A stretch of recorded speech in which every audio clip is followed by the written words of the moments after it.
ओडिया अस्मिता शब्द आज सारा ओडिशा रे घरे घरे प्रति कंठरे गुंजरित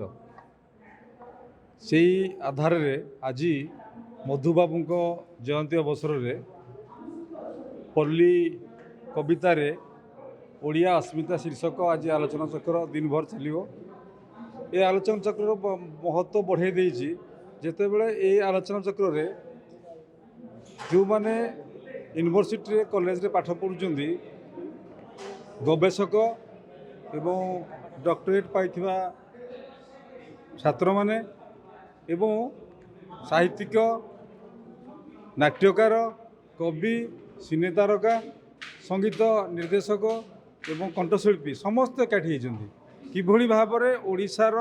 दीर्घ शह शह वर्ष धरिकी पल्ली कविता माध्यम ओडिया अस्मिता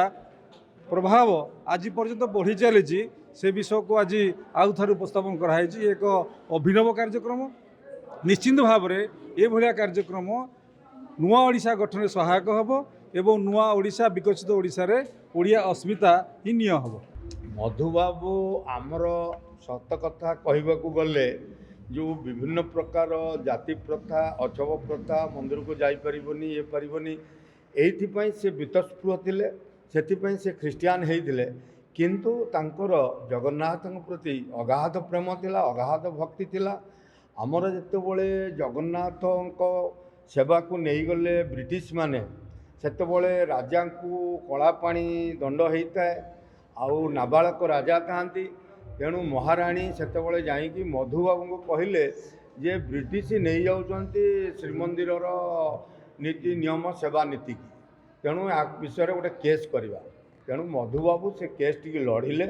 एवं से केस रे जज होउछंती इंग्लिश लोक विचार जे करिबे से इंग्लिश लोक तेणु मधुबाबू इमिति भाव में केस टी लड़िले जे सी पुणी जगन्नाथंकर सेवा आमर गजपति पाइले पाट महादेव पाइले एवं से खुशी हेले। ये थिला मधुबाबूंकर हिंदू धर्म प्रति भक्ति जगन्नाथ प्रति भक्ति तेणु से ख्रीस्टियान हेले भी सुद्धा से हिंदू धर्म प्रति वितृष्णा नथिले बीतस्पृह नथिले से हिंदू धर्म प्रति तांकर अगाध भक्ति थिला अगाध प्रेम थिला।